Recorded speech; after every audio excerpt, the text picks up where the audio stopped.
नाशिकच्या सुप्रसिद्ध भरतनाट्यम नर्तिका आणि नृत्यगुरू प्राजक्ता भट. त्या स्वतः नृत्य निपुण तर आहेतच आणि त्या अनेक पारितोषिकांनी सन्मानित आहेत. त्यांची दुर्वांकुर नृत्यनिकेतन ही नृत्य संस्था आहे. अनेक विद्यार्थिनी त्यांच्याकडे शिकून भारतभर आणि परदेशातही नृत्यात नाव मोठं करीत आहेत. प्राजक्ता ताईंना नृत्याबरोबरच चित्रकलेचीही अत्यंत आवड आहे. त्यांचे स्वागत. नमस्कार, मी प्राजक्ता भट. कलेची देवता श्री नटराजाला वंदन करून आजच्या मुलाखतीची शुभ सुरुवात करूया. नाशिकच्या सिद्धहस्त वारली चित्रकला तज्ज्ञ आणि कला शिक्षिका माननीय पूर्णिमा आठवले यांच्याशी आज आपण संवादातून त्यांच्या वारली चित्र प्रवासाबद्दल जाणून घेणार आहोत. कलेच्या विश्वात डोकावताना संपूर्ण भारत देश डोळ्यासमोर दिसतो, कारण भारत हा एक कलात्मक देश आहे. प्रत्येक राज्यात अतिशय सौंदर्यपूर्ण चित्रप्रकार, चित्रशैली आजही जतन केलेल्या दिसतात. मिथिला शैली, कलमकारी, ओडिसी, पट्टचित्र, गोंड शैली, फाड चित्र, मधुबनी, अजंता शैली आणि वारली आर्ट अशा अनेक लोककला अतिप्राचीन काळापासून अतिसामान्य ते असामान्य कलाकार ही गुरु शिष्य परंपरेने त्या जतन ठेवताना दिसतात व कमी जास्त प्रमाणात त्यांचे पुनरुज्जीवन होताना दिसते. या कलाविष्काराबद्दल तुमच्याकडून जाणून घ्यायला आम्हाला नक्की आवडेल. खरंय प्राजक्ता, या सर्व लोककला आहेत ना, या चित्र आणि शिल्पाच्या आत्मा आहेत.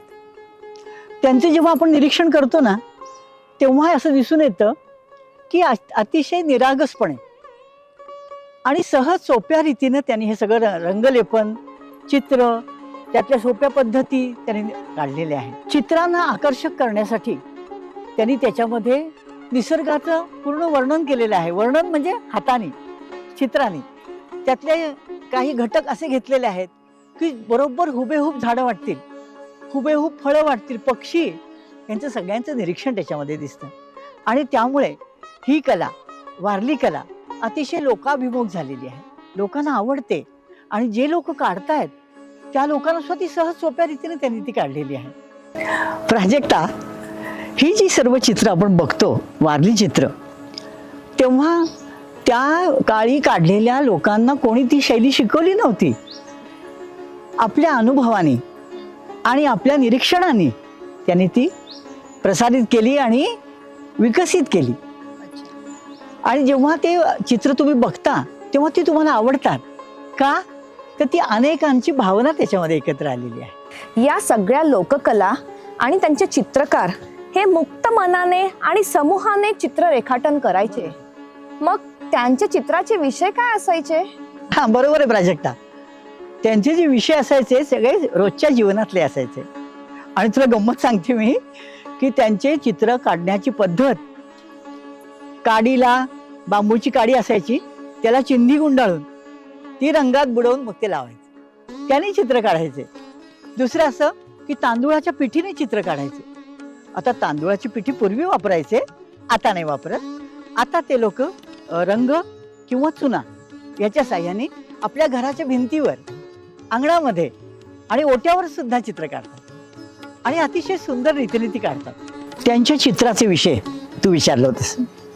त्यांचे सणवार, त्यांच्या देवदेवता, त्यांच्या परंपरा, त्यांच्या चालीरीती आणि निसर्गातले सर्व घटक, तसंच त्यांचे व्यवसाय, जसे शेती करतात तर शेतीचे चित्र काढतील, वारवणी चालली असेल तर वारवणीचं चित्र असतं, पेरणी करत असतील तर पेरणीचं चित्र असतं. त्यांचे देवदेवता झाल्यानंतर त्यांचे नृत्य अतिशय सुंदर रीतीने ते चित्रण करतात. तसंच तुला सांगते, घरगुती रोजची कामं, दळण चाललेलं आहे, कांडण चाललेलं आहे, ही सर्व त्यांची दृश्य त्याच्यामध्ये ते चित्रण करतात. आणि दैनंदिन जीवन त्यांचे जे गुरांना घेऊन चाललेत, चरायला चाललेत, रानामध्ये बसलेत, अतिशय सुंदर रीतीने करतात. दैनंदिन जीवन डोळ्यासमोर दिसतं आपल्या, आणि त्यांच्या परंपरा, चालीरीती आपल्याला समजतात. आणि आपण धन्य होतो की इतक्या सोप्या रीतीनं फक्त पांढऱ्या रंगामध्ये त्रिकोण, गोल आणि रेषा यांनी काढलेली चित्र आपल्याला थक्क करून सोडतात. ही सर्व चित्र काढण्याचा त्यांचा उद्देश मात्र हाच दिसून येतो की सौंदर्य निर्मिती आणि निखळ आनंद. दारापुढे देवासमोर काढलेली शुभचिन्ह, त्यानंतर मंदिराच्या खांबावर, मंदिराच्या भिंतीवर काढलेली चित्र, धार्मिक चित्र आणि सर्वसामान्य लोकांना समजतील असे त्यांचे सिम्बॉलिक म्हणजे प्रतिकात्मक चित्र. त्यामुळे ती अतिशय सुंदर आणि इतक्या समूहाने काढलेली चित्र की आपल्याला भावतात. महाराष्ट्रातील लोककलांपैकी अजिंठा शैली, पैठण शैली आणि वारली शैली या सर्वसामान्यांना माहीत असणाऱ्या शैली आहेत. नाशिक जिल्ह्यामध्ये यापैकी वारली शैली कुठे कुठे आढळते हे सांगा ना. अगं, आपला नाशिक जिल्हा तर आदिवासी बहुल आहे. पेठ, हर्सूल, ठाणेपाडा, अगदी थेट गुजरातच्या बॉर्डरपर्यंत ठिकठिकाणी कुठे ना कुठेतरी आपल्याला वारली आर्ट दिसतो. आणि तुला गंमत सांगते की जव्हार, सुरगाणा, पालघर या ठिकाणी तर तुला इतकी त्याची चित्र दिसतील. त्या मानाने आता कमी झाली आहेत, तरी पण आहेत. आणि त्या चित्रांकडे बघून मग आपल्याला समजतं की खरंच हे वारली चित्रामध्ये किती गोडवा आहे. आलं लक्षात? आता आदिवासी कातकरी समाज जो आहे ना, तो ही चित्र काढतो. आता वारली का म्हणतात त्यांना? तर वारल म्हणजे शेती, आणि शेती करता करता जे लोक चित्र काढतात त्यांना वारली चित्रकार म्हणतात. आलं लक्षात? आता ह्या समाजाचे आपल्यावर खूपच उपकार आहेत असं म्हणायला पाहिजे. कारण अतिशय मूकपणे, कधीही त्याचा शो नाही आणि निरपेक्ष वृत्तीने केलेली ही चित्र, गेरूचा रंग लावलेला असतो जमिनीवर आणि भिंतीला सुद्धा, आणि त्या पार्श्वभूमीवर पांढऱ्या रंगाने फक्त काढलेली चित्र अतिशय वेधक असतात आणि ती आपल्या मनभावन असतात. अगदी की घरातले सगळे लहान थोर लोक, अगदी म्हाताऱ्या माणसापासून लहान मुलापर्यंत निरीक्षण करून निसर्गाचे प्रत्येक घटक अतिशय अचूकपणे आणि सुंदरतेने काढतात. आणि त्या सगळ्याचा उद्देश एकच असतो की आनंद निर्मिती. मग त्यांचे पूजा असो, नृत्य असो किंवा घरात सणवार असो, लग्न कार्य असो, त्यानुसार त्यांची चित्र बदलत जातात. खरंच खूप छान माहिती सांगितली टीचर तुम्ही. आता एक महत्त्वाचा प्रश्न विचारू इच्छिते. आदिवासी पाड्यांवर काम करण्याची प्रेरणा तुम्हाला कुठून आणि कोणाकडून मिळाली? अरे वा, सुंदर प्रश्न आहे अगदी. खरं सांगते तुला प्राजक्ता, माझी आई, ही प्रेरणा मला माझ्या आईकडनं मिळाली. कारण सांगते, माझी आई निसर्गप्रेमी, स्वतःच्या हाताने झाडं लावून ती मोठी करण्यात तिला खूप आनंद. अगं, तिने 150 प्रकारचे गुलाब लावले होते आणि ते जेव्हा पाहिलं, ती प्रेरणा पहिल्यापासून माझ्या मनात रुजली. ते बघितलं मी आणि मग तेव्हापासून मनामध्ये असं वाटलं की नाही, हे इथे काहीतरी सुंदरता आहे. आणि दुसरं म्हणजे तुला सांगते, माझी आई जनसंघाचं काम करायची त्या काळी, आणि मग त्यांचं पाड्यावर जाणं येणं असायचं.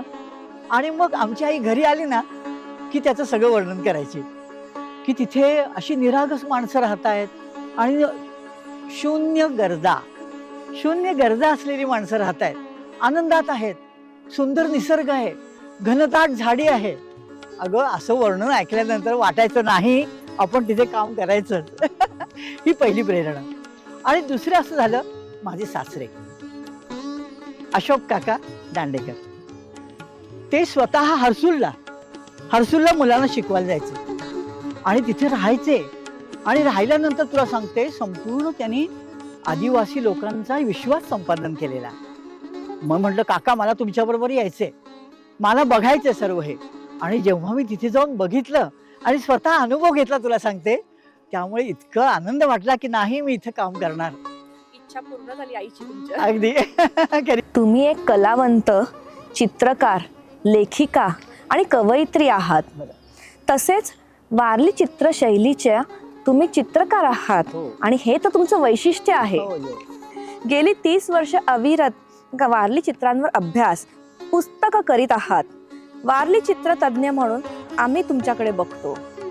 त्या चित्रांबद्दलची थोडी माहिती आम्हाला ऐकायला नक्कीच आवडेल. कला शिक्षिका म्हणून काम करत असताना शाळेमध्ये आमचं वाचनालय मोठं छान आहे बरं का. वाचनालयामध्ये जेवढी आदिवासींची पुस्तकं असतील ती सर्व वाचून काढली मी. आणि तुला सांगते, ज्या ज्या ठिकाणी मला वारलीचं काही दिसलं की त्याची स्केचेस केली. पूर्ण नाशिक जिल्हा हिंडले आणि ज्या ज्या ठिकाणी मला वारली चित्र दिसली त्याची चित्र, फोटोग्राफ आणि तिथल्या जाऊन माणसाशी बोलणं असं सर्व केलं. त्याचा संग्रह केला. प्राजक्ता नुसतं महाराष्ट्रातच नाही तर संपूर्ण भारतभर भ्रमण करताना राजस्थान, काश्मीर, कर्नाटक, ओडिसा, केरळ या सगळ्या ठिकाणी जेव्हा ग्रामीण भागात जाऊन मी तिथली चित्र बघितली, तिथल्या लोककलांचा त्याच्यावरचा प्रभाव बघितला, सगळ्याचे फोटोग्राफ काढून आणले, सगळ्याची स्केचेस केली आणि त्याच्या चित्रांवरून त्यांचे सिम्बॉल, त्यांची प्रतीकं ती सगळी मला समजली. आणि तुला गंमत सांगते की महाराष्ट्रामध्ये जेव्हा मी आदिवासी पाड्यांवर गेले तेव्हा तुला सांगते की प्रत्येक वृद्ध माणसानं तिथले जाऊन विचारलं की ह्याचा अर्थ काय आहे, की हे का बरं काढलं तुम्ही. आणि ते जेव्हा समजलं तेव्हा आपण थक्क होतो की खरंच त्यांचा त्याच्यामध्ये अभ्यास होता. नुसतं काहीतरी चित्र काढलं असं नाही तर त्याच्यामध्ये त्यांचा अभ्यास होता. आणि अभ्यासाचं निरीक्षण करून, निसर्गाचं निरीक्षण करून त्यांनी ती चित्र काढली आहेत आणि अतिशय सुंदर रीतीने काढलेली आहे. प्राजक्ता जेव्हा मी पाड्यावर जायची तेव्हा तिथल्या वृद्ध लोकांना, तिथल्या बायकांना त्यांच्या चालीरीती, त्यांचे सण उत्सव, त्यांच्या परंपरा आणि त्यांची रोज असणारी त्यांची काय म्हणतो आपण त्याला दैनंदिन कामं, तसंच तुला सांगते त्यांच्या देवदेवता चित्र काढलेले त्याचे अर्थ मी समजावून घेतले आणि ते सगळे चित्रमय केले. अशी माझी तुला सांगते 36 चित्र झालेली आहेत तयार. आणि ती जेव्हा सगळेजण बघतात तेव्हा वाटतं की हे तुम्ही कुठून आणलं, हे तुम्ही कसं समजावून घेतलं.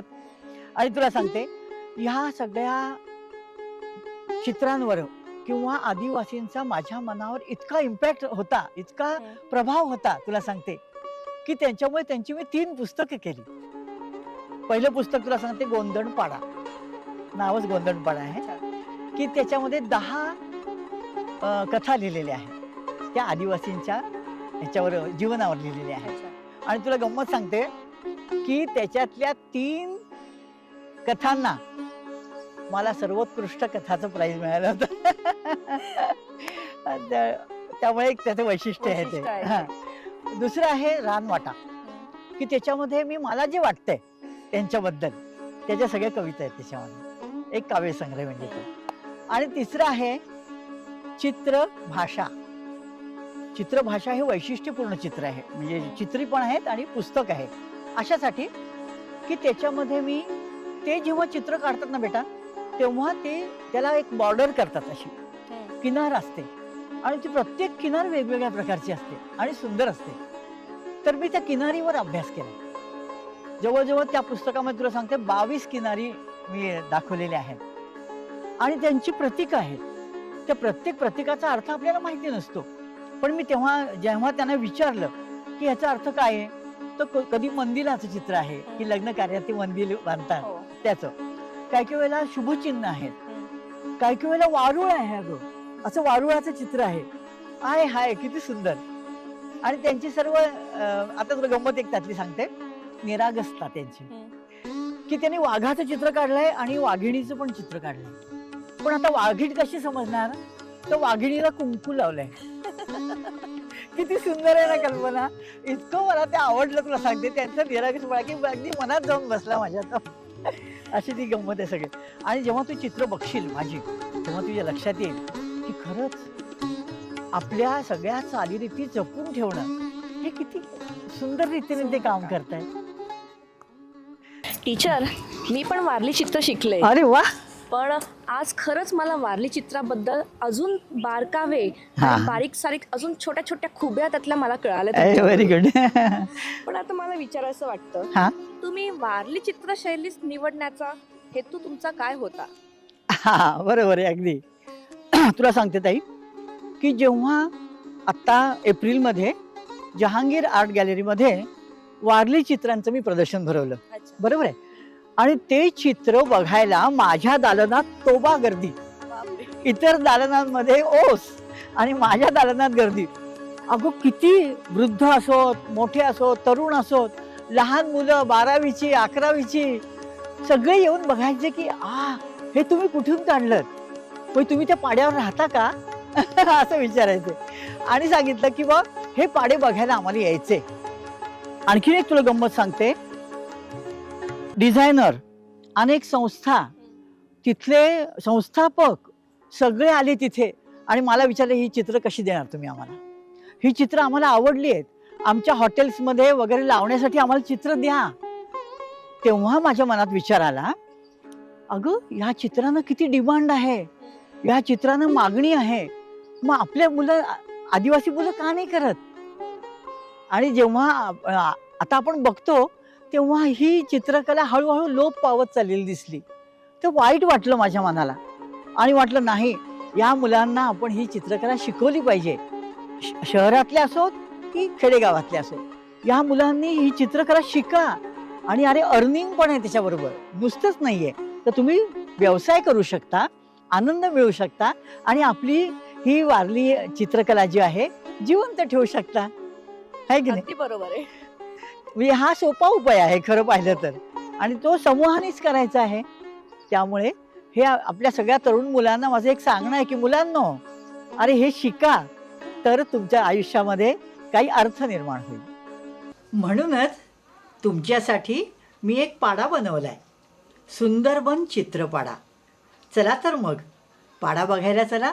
हे चला ग मुलींनो, तुम्ही कॉलेजमध्ये तर मज्जा केली आहे ना, पण इथे पाड्यावर पण मजा आहे तुमच्या, आणि तुम्ही सगळ्यांना तर मजेचा आनंद पण देताय, हे सर्वात मस्त आहे. आणि आता इथे माझ्या सुंदरबन पाडा, चित्रपाडा. चला तुम्हाला मी दाखवते इकडे, चले या. हे खरंच तुमच्यामुळे हे झालं बरं का. मस्त झाडांच्या परिसरामध्ये किती छान वाटतंय ना, हिरवगार सगळीकडे, आम्हाला मध्ये मध्ये झोपड्या. आम्हाला पण असं वाटतं मस्त इथेच बसावं, इथेच जेवण करावं, इतकं छान वाटतं. हे जे ठेवलंय ना तुम्ही प्रत्येक ठिकाणी, हे पण खूप वस्तू चांगले वाटतात. आता हे बघायला पण नाही मिळत, नाही मिळत. आपला मिक्सर आणि खरी गोष्ट आहे. आणि अगं नवीन, आपल्या नवीन मुलांना ते माहिती पण नाही, माहितीये जाता म्हणजे काय, हे काय काही पत्ता नाही त्यांना. आणि सगळ्यात महत्वाचं ही त्यांची जी आपण म्हणतो की जातं पाटा वरवंटा, ही पहिल्याच्या लोकांची, बायकांची जिम होती. अक्षरशः खरं, खरी गोष्ट, बरोबर आहे. त्याच्यामध्येच वेगळा व्यायाम करायला नकोय, काही नकोय, खरंच आहे. आणि घरातले आपण म्हणतो कुठली गोष्ट घरातली जास्त हायजेनिक, पौष्टिक, बरोबर आहे, खरी आहे. प्रॉपर ते करत होते. नक्की, नक्कीच बरोबर आहे. अजूनही ते करतात. आणि पुन्हा आपण नाही, शहरी लोक नाही करत. शेणाने सारवून स्वच्छ नीटनेटकं, किती चांगलं वाटतं ना असं. खरं खूप छान, खूप छान. बनवण्याचा पण किती त्याचा अर्थ आहे अर्थ- की इतर सगळे किडे कीटक आतमध्ये यायला येणार नको होत, घरामध्ये. बरोबर आहे, खरी गोष्ट तुला आहे. त्रास नको, त्याच्यासाठी ते दिलेलं आपल्याला. आणि त्याची सौंदर्य दृष्टी किती बघ ना ताई, खूपच. की बाहेर चित्र, अंगणात चित्र, वरती चित्र, की माणसाला आल्यावर आनंदच वाटला पाहिजे अगदी खरोखर. आणि आपण तो आनंद सोडलाय खरंच शहरी लोकांनी, आहे की नाही. बघ ना, आपण फक्त छोटीशी रांगोळी काढतो, बाकी का नाही काढत सगळे चित्र, आहे की नाही. म्हणजे आपली जी संस्कृती आहे, अजून त्यांनी धरून ठेवली. ठेवले, खरी खरंच गोष्ट आहे, धरून बरोबर आहे. ठेवली. आणि मला तीच टिकवायची ग, की ती सोडायला नको आणि ती लोप पावायला नको आहे, अगदी असंच वाटतं माझ्या मनाला नेहमी.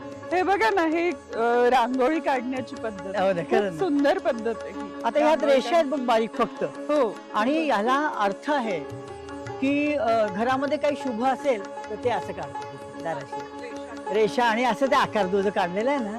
अच्छा. शुभ, हा पतंग, शुभचिन्ह आहे त्यांच्या मध्ये ह्याचं. हे उंच भरारी. खरी गोष्ट. आता याच्यात पण मोराचं हे जे चित्र आहे किती सुंदर आहे, कसं की झाडावर बसलेले मोर. किती, छान. आणि आता त्यांचा जो पिसारा आहे, त्या पिसाऱ्यामध्ये पण साध्या रेषा आहेत, त्रिकोण आहेत, रेषा आहेत, गोलाकार आहे, खूप चित्र नाहीये, पण ते दिसायला सुंदर दिसतात. म्हणजे आपल्याला जे येतंय तेवढं ते काढतात त्यात तुम्हाला, आणि सौंदर्य निर्मिती करतात साधेपणाने.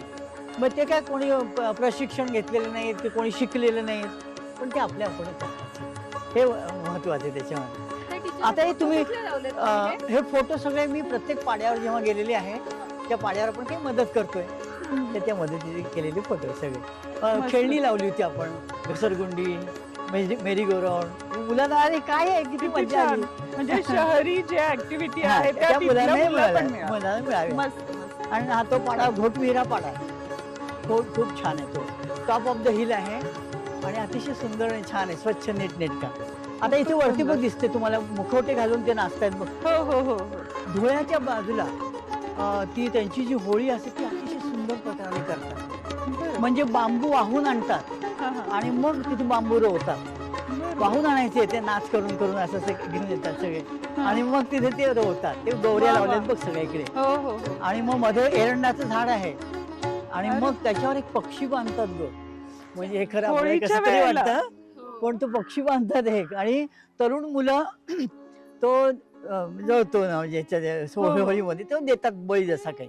ओके. आणि मग तो मिळवण्यासाठी तरुण मुलं धावतात सगळी. हो. छान आणि आहे मग ना. हे सगळे मुखवटे आणि मग फुलं पानं त्यांनी बांधलेत बघ पोटाला. हो. शेंगा बांधले आहेत, कोणी भोपळे बांधलेत, कोणी फुलं बांधली आहेत, पानं बांधली आहेत, नेचर मधलं सर्व. आणि मग ते सगळेजण मिळून नाचतात. हा मोरपीस बांधले बरोबर. रेखाटलं ते खूप छान आहे. नाहीतर वारली म्हणजे फक्त त्रिकोण आणि गोल ते बरं. एवढंच नाही तर एवढं सौंदर्य आहे हे खरंच आहे, खरंच. हा हे चंद्रन सूर्य एका ठिकाणी दाखवतो. आणि हा चौक आहे, हा असा चौक म्हणतात त्याला. आणि घरात जसं पूजा असेल किंवा शुभ कार्य असेल तेव्हा हा चौक त्यांचा असतोच. अच्छा. हा लग्न कार्याच्या वेळेला वेगळा चौक असतो पण तो चौक असतोच. ते बरं. त्यांचं शुभ चिन्ह आहे. आणि मग झाडांचे प्रकार बघ खाली हो. किती सुंदर आहे. खूपच छान. खूप सुंदर. आणि वरती बघते मी तुम्हाला म्हंटल ना ते वेगवेगळ्या प्रकाराने हो, दुधी हो. भोपळे घातलेत बघ त्यांनी हो इकडच्यानी. हो हो हो. फुलं लावली आहेत, पानं लावली आहेत. आणि मग ते घुंगूर काठी घेतात हातात, दिवे घेतात आणि मग त्या ह्याच्या भोवती नाचतात होळीच्या होळीच्या भोवती. भोवती. मस्त. खूपच सुंदर. हे मुलींनो आता चित्रपटाचा माझा तयार झालाय. पण चित्र बघितलीत ना तुम्ही सगळी? हो पाहिली हा. आम्ही चित्र सगळे. आवडली ना सगळी ती? आणि अगं, प्रत्येक चित्रात वेगवेगळी थीम तुम्ही दाखवली Yes. इथे. आणि काय अगं की वारली चित्र म्हणजे फक्त त्रिकोण आणि गोल असं पाहिलेलं असतं आपण. पण जेव्हा त्याच्या पुढची पायरी म्हणजे हे सगळे चित्र. खूपच सुंदर. आणि मग तारपा वाजवणारे, नृत्य करणारे, मोराचे निरनिराळे प्रकार. आता तिकडे बघ पक्ष्यांचं गोलाकार फिरणं आहे की झाडाच्या वरती फिरणारे पक्षी आहेत. बरोबर. तर त्यांचे चित्रण ते करतात. तर ते चित्रण मला दाखवायचे मुलांना. चित्रपटात आपला तयार झाला पण त्याचा हेतू असा आहे की मुलांनी पुढच्या पिढीनं ते शिकावं. आणि इथे या तुमच्यासाठी मी शिबिर घेणार आहे आणि ज्यांना आवड आहे त्यांनी नक्कीच ते शिकावं. पण हे सर्व तुमच्यामुळे झालंय का बायांनो? कारण काय तुम्ही परवानगी दिली म्हणून मला इथे करता आलं. खरं तर तुमची जी संकल्पना होती तीच खूप चांगली आहे. कारण लोप पावत चाललेली ही जी हो. संस्कृती आहे बरोबर. विद्यार्थ्यांना खूप अर्धवट माहिती आहे. खरी गोष्ट. तर ती पूर्णरित्या इथे आपल्याला दाखवता येईल, समजवता येईल. बरोबर. हा तुमचा जो प्रयास आहे तो पाहूनच आम्हाला वाटलं की आपण कुठेतरी छोटीशी का होईना नाही, तुमच्या ह्याच्यात बरोबर. सहभाग घेतला पाहिजे. नाही खरं ते खूप छान वाटलं. कारण का अशी जागाच नव्हती मिळत की जिथे पाहिल्याबरोबर आहा चांगलं वाटतंय हं. आणि लोकांना पण बघायला मजा वाटली पाहिजे. पण ही जागा पाहिल्याबरोबर वाटलं वा मिळाल्या माझ्या मुली मला मिळाल्या. त्याच्यामुळे आम्ही तुमच्या बरोबर सदैव असू. नक्की. शाश्वत. किती सुंदर वाटलं मला. तुम्हाला खरं सांगते माझ्या मुली पण त्यांनी मला कधीच सहकार्य नाही केलं. खरं सांगते उलट आई बा जरा तुझ्या आदिवासी असा विरोधच केला. पण मला या तिघी मुली मिळाल्या ज्या अगदी जीवाभावाच्या आहेत माझ्या. आणि त्यामुळे मी हे सगळं छान करू शकले. या बहार मध्ये बनलाय सुंदरबन चित्रपाडा. आताच तुम्ही म्हणाल्या की सुंदरबन बद्दल तुम्ही बोलल्या. सुंदरबन हे तुमच्या आईंच्या नावावर तुम्ही पाडा जो बनवला आहे तर तो बनवण्याचा तुमचा उद्देश काय होता? अच्छा बरोबर आहे. एक तर आईची स्मृती, आईला एक श्रद्धांजली.